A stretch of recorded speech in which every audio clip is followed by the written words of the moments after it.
Y en el primer bloque hablábamos de la problemática social y sale, por supuesto, la deuda, ¿no? Que es parte de los problemas del país, el mayor problema del país, por lo que sin eso y sin resolver qué es lo que va a suceder, no puede desenvolverse el resto de las cuestiones, ¿eh? Así que vamos a seguir entonces con Daniel Menéndez en el estudio para analizarlo, pero antes vamos justamente a eso, a contarles acerca de la deuda, ¿no? Porque Facundo Zanatti tiene todos los detalles de qué es lo que sucede, cómo se compone y demás, y qué es lo que hay que destrabar para poder atender el resto de las cuestiones sociales. Facu, buenas noches. Buenas noches, Diana. Así es. Vamos a tratar, siempre se habla mucho de la deuda en la Argentina, sobre todo en los últimos meses. Siempre, todos los días, a cualquier hora. Así es. Y yo voy a tratar de explicar un poco la contracara, que es el ahorro, digamos. Para pagar esa deuda, Argentina necesita tener un margen de ahorro justamente para cumplir con sus compromisos. Pero vamos primero a analizar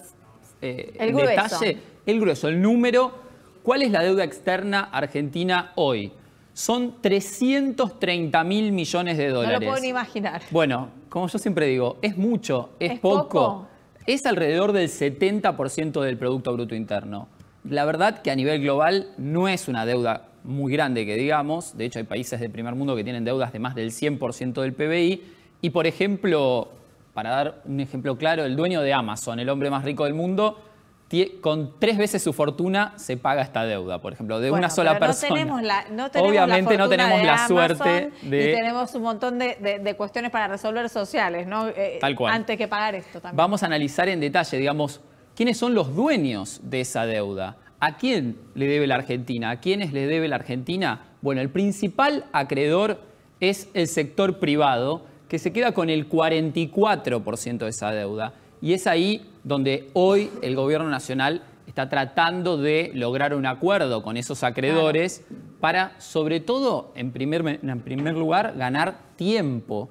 No solamente una quita, sino sobre todo que nos den un respiro por este año, quizás 2 o 3 años, para poder empezar a pagar esos 148.000 millones de dólares que se les debe al sector privado. Muchos de ellos bancos internacionales, fondos de inversión internacionales que tienen títulos de la deuda argentina. Entonces, todos están hablando de lo que dice la titular del Fondo Monetario Internacional, pero antes tenemos que pensar en toda la deuda que tenemos con el sector público. Así ¿qué pasa con los organismos públicos? Bueno, exacto. Los privados, perdón. No, los organismos públicos, muy bien decís, es el segundo acreedor que tiene la Argentina, son las entidades locales, digamos, el Banco Central, por ejemplo, o ANSES. Los jubilados le prestan al gobierno nacional dinero, aunque parezca es una locura, eso sucede y el 38% de la deuda es intrasector público. O sea que el Estado le debe al Estado de alguna manera.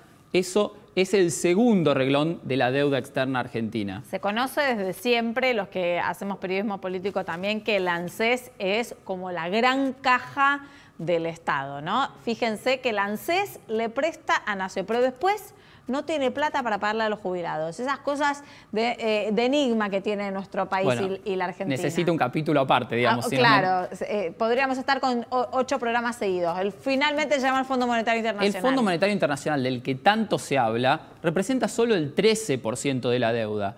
Y aparece en realidad el fondo ¿cuándo? Cuando nadie más te presta, digamos. Ya estos acreedores privados no te prestan más porque no confían en vos. Los organismos públicos ya no tienen plata tampoco para prestarte. Entonces aparece el Fondo Monetario Internacional, que presta, y prestó mucho a la Argentina, en este caso, 44.000 millones de dólares. Hasta ahora llegaron esto, nos prestaron más. Exactamente, era un préstamo aún mayor. Exactamente, pero solo giraron 44.000 millones. Se dieron cuenta que la cosa no iba muy bien en la Argentina y dijeron, hasta ahí son 44.000 millones de dólares a una tasa muy baja comparado a lo que es el sector privado. Y el resto son otros organismos internacionales.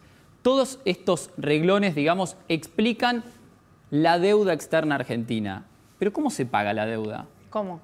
Con ahorro, básicamente. Pensé que ibas a darnos la solución de ahora, porque si plata no tenemos, ¿cómo hacemos para ahorrar? Yo te decía al comienzo, se habla mucho de la deuda en la Argentina, pero poco se habla del ahorro, de la capacidad que tiene la Argentina de correr parte de los ingresos que tiene todos los años para cumplir con estas obligaciones. Y vamos a analizar un poco el ahorro en la Argentina. En la Argentina parece que no hay ahorro, como vivimos todo el tiempo gastando más de la cuenta.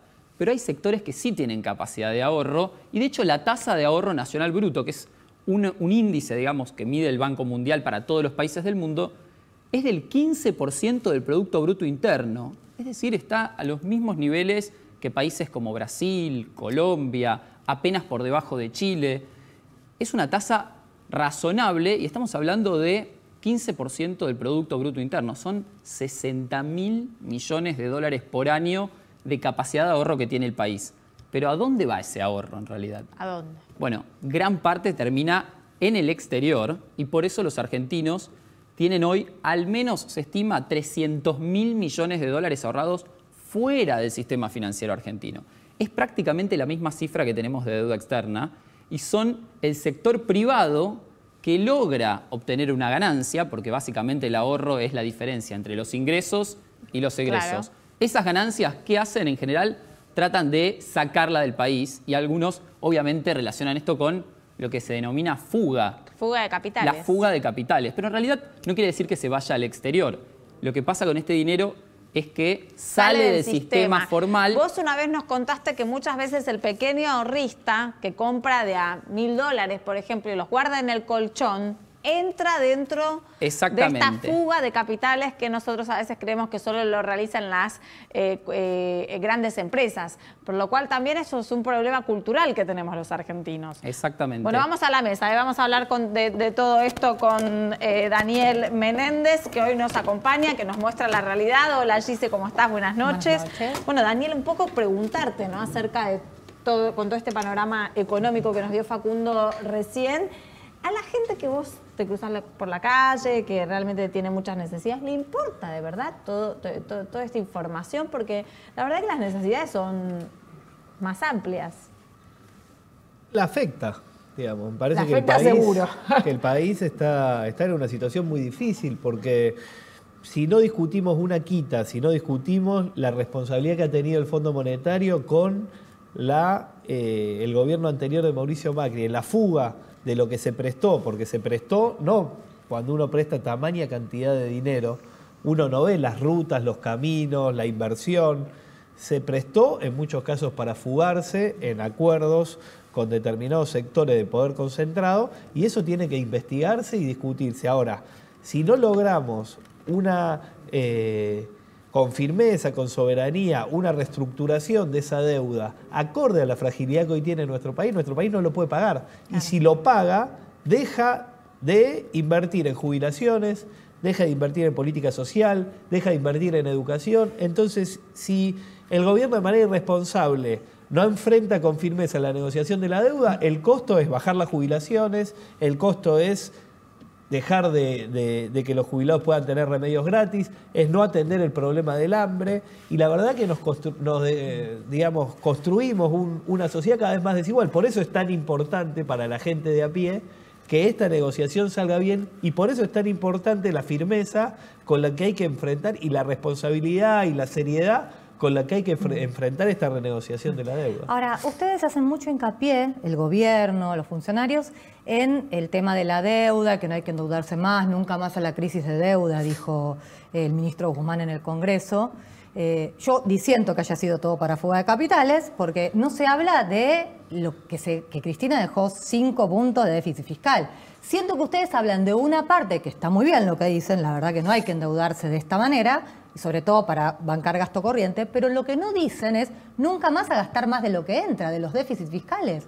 Porque este país tiene historias en donde se gasta más de lo que nos entra. Entonces, de algún punto, a veces hay que salir a pedir también plata. Digo, ¿por qué no decir basta las dos cosas? ¿Por qué no decir vamos a achicar el gasto en la política? Pero sin duda, me parece que hoy el gobierno está actuando de manera responsable. De hecho, está administrando una crisis y está discutiendo cómo sostener a las jubilaciones mínimas, en muchos casos sin otorgarle el mismo aumento a jubilaciones de mayores ingresos. Y ahí hay un claro ejemplo donde se busca desde administrar lo posible, no gastar de más. Sí, y pero donde no se con busca... los jubilados, Daniel. Pero no se está discutiendo, se está haciendo con todos. Se está haciendo con todos. Con los jubilados que ganan más de 60.000 pesos se está haciendo un esfuerzo, pero justamente es contrario a lo que vos decís, porque vos me estás diciendo que se busque llevar adelante un gobierno serio en términos fiscales, y te estoy, a pesar de muchas veces lo injusto que puede llegar a ser, te estoy dando ejemplos donde hay seriedad fiscal contra la irresponsabilidad del gobierno de Macri. No, pero digo, porque entonces, se habla de la responsabilidad del FMI, pero no se habla de la responsabilidad del que dejó un déficit. Eso quiero decir. El Fondo Monetario le prestó la plata. El gobierno de Macri se endeudó y no bajó el déficit. Porque si vos me decís que resolvió el problema del déficit a costa del endeudamiento... No, igual algo bajó. Se redujo, sí, considerablemente. Sí, se redujo. De hecho, están todos los gráficos, llegó al pico en 2015, empezó a bajar. Sí. No se solucionó el problema, evidentemente. Argentina necesita crecer, mencionábamos antes, y generar empleo genuino. Y volviendo un poco a las placas, se crece, digamos, con inversión, y esa inversión llega cuando hay ahorro. En la Argentina, el poco ahorro que se genera se fuga, como bien decís vos, se trata de escapar de la voracidad del Estado. ¿Crees que se van a generar incentivos para que la gente vuelva a invertir después de un país que viene hace 10 años que no crece? Eso hay que resaltarlo porque estamos hace 10 años estancados. ¿Crees que se van a generar los incentivos con las medidas que se tomaron o nuevas medidas en el corto plazo?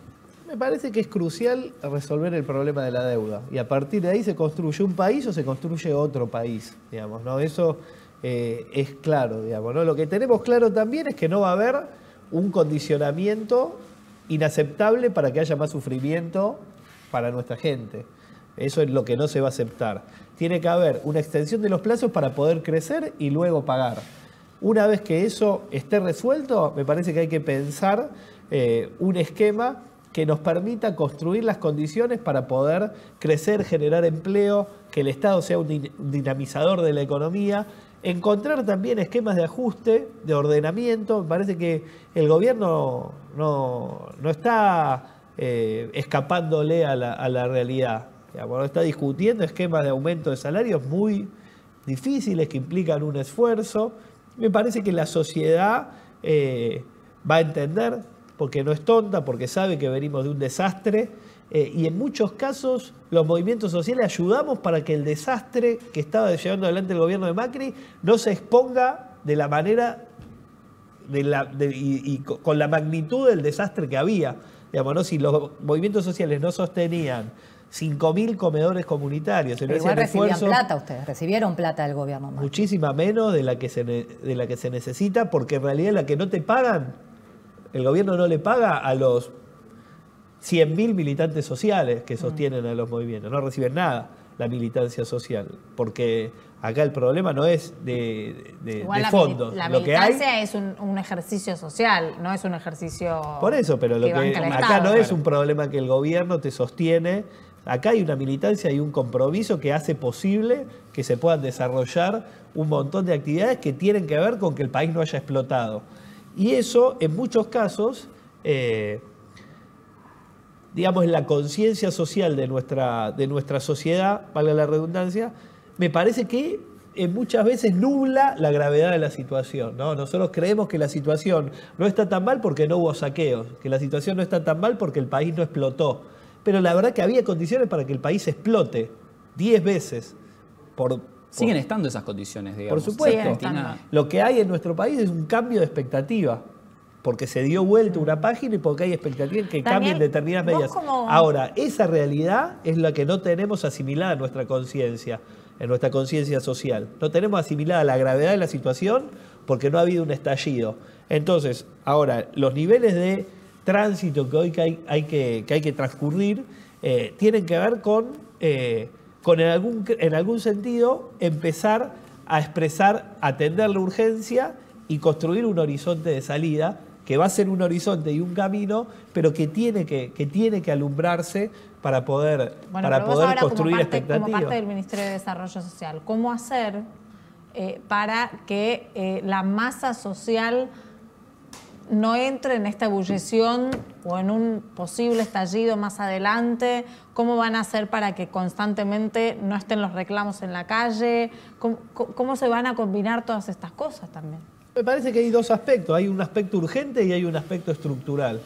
El aspecto urgente, te lo decía antes, tiene que ver con atender el problema del hambre. Y está la tarjeta alimentaria y hay que volcar y se está volcando una cantidad de ingresos para que en todo el país, en las familias más humildes, haya un incremento que le permita en la segunda quincena del mes inyectar ingresos para poder que los chicos puedan tener su vaso de leche, que puedan tener comida, y eso es muy importante porque es un fortalecimiento para la pelea contra el hambre. Y luego, una vez resuelto un horizonte de crecimiento, construir estructuralmente respuesta de política social para insertar a los programas sociales en el trabajo, que es la salida que necesita nuestro país. Ahora, te amplío la pregunta de Diana, sí. Y también me quedé con algo que dijiste en el living. Vos dijiste que no se puede, que se puede estar de los dos lados del mostrador, ¿no? Que es bueno eso. Ahora, la gente sola nunca sale a la calle, por suerte, ¿no? Porque hay que hacer política y mejor si están liderados.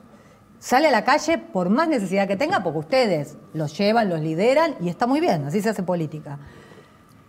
Hay una contradicción entonces, pues si vos sos parte del gobierno, ¿no sentís que el Alberto Fernández lo pudo haber metido a ustedes en el gobierno, tanto a Pérsico como a vos, para contenerlos controlados? Digo, ustedes están adentro ahora, entonces no me van a hacer lío en la calle, no me van a movilizar a la gente. ¿No te sentís usado? No, porque tiene que ver con compartir un proyecto que va y que tenemos expectativa que resuelva los problemas que hoy existen. ¿Y si no? Y si no, nos iremos del gobierno. Eso es, o sea, nosotros no estamos atados a un destino personal de un dirigente, estamos atados a una agenda. Si esa agenda no se trata con la fortaleza que implica, nosotros nos vamos a ir del gobierno. Ahora, el problema es que tenemos expectativa porque atamos el destino de lo que nosotros representamos a que este gobierno le vaya bien. Yo estoy convencido que si a Alberto Fernández le va mal, a los sectores más humildes y a los trabajadores van a estar mucho peor. Y estoy convencido de que Alberto, y por eso estamos acompañando, va a construir una agenda que va a fortalecer la idea del trabajo, que estamos, y sobre todo que hay de vuelta, ¿no? Nosotros le esquivamos al precipicio y estamos por un desfiladero y tenemos que ver cómo cruzamos ese precipicio, cómo construimos el puente para transitarlo. ¿Cuál es el tiempo de tolerancia, no? ¿Cuál es el tiempo de tolerancia que podés llegar a detectar en la sociedad y en las personas que más lo necesitan? Yo creo que no hay mucho tiempo de tolerancia. Ustedes también, ¿no? Porque también trabajando, ir viendo cómo las diferentes políticas se van teniendo resultado o no. No, yo creo que ya no hay tolerancia y que el gobierno está tomando medidas para que la gente entienda que hay un cambio de agenda. Es decir, se han tomado respuestas, se han cambiado prioridades. Y desde ahí la gente va a acompañar. Lo que pasa es que después hay que cambiar las condiciones materiales de vida, que tienen que ver con que haya más trabajo, claro, con que haya inversión para que pueda desarrollarse la industria, que haya obra pública que dinamice la construcción. Todo eso, sin duda, nadie es tonto, está atado a que se negocie con firmeza el problema de la deuda que dejó el gobierno de Macri, que hay que aclararlo, porque efectivamente es una situación muy compleja y que hay que afrontarla con firmeza y que hay que transitar desde allí en adelante un sendero que nos permita crecer, que es lo que nos va a derivar. Yo entiendo las visiones políticas, ¿no? Sí. Es natural. Los que hacemos esto hace mucho tiempo siempre, como decía allí, se ve solo un capítulo. La deuda de la Argentina es una cuestión prácticamente como la pobreza, estructural, viene de muchísimos años. Por supuesto que se profundizó en el gobierno de Mauricio Macri y que nos hizo entrar en una espiral de que ya no podemos pagar porque tampoco tenemos fondos, pero se arrastra deuda desde hace muchísimos años. Sí, pero el gobierno tanto de Néstor Kirchner como el gobierno de Cristina Kirchner ha desendeudado el país y no ha tomado deuda. Y la deuda con la magnitud de que se tomó durante el gobierno de Macri es inédita en toda la historia de nuestro país. En ningún proceso histórico se ha tomado deuda por 44.000 millones de dólares a vencimientos al próximo gobierno. Entonces es de una gravedad que no es lo mismo ni es algo habitual en nuestro país. El grado de endeudamiento en el corto plazo y el compromiso para el próximo gobierno de tomar esa deuda de manera irresponsable no es algo común en nuestro país. Y de hecho, sería interesante, ¿no?, que las próximas deudas puedan pasar por un consenso político, ¿no? Porque después el otro bando político gana las elecciones y tiene que también afrontar los diferentes problemas. Eso sería bastante interesante. No, pero también lo que hay es una mirada de tomar la deuda para comprometer futuras administraciones detrás de un programa de gobierno, que en última instancia el FMI es el que va a tutelar las próximas políticas, si no podemos resolver de manera digna y soberana el problema de la deuda, porque va a tutelar una cantidad de ajustes que va a exigir si no nos paramos firme y no afrontamos un cambio en este rumbo, ¿no? Daniel.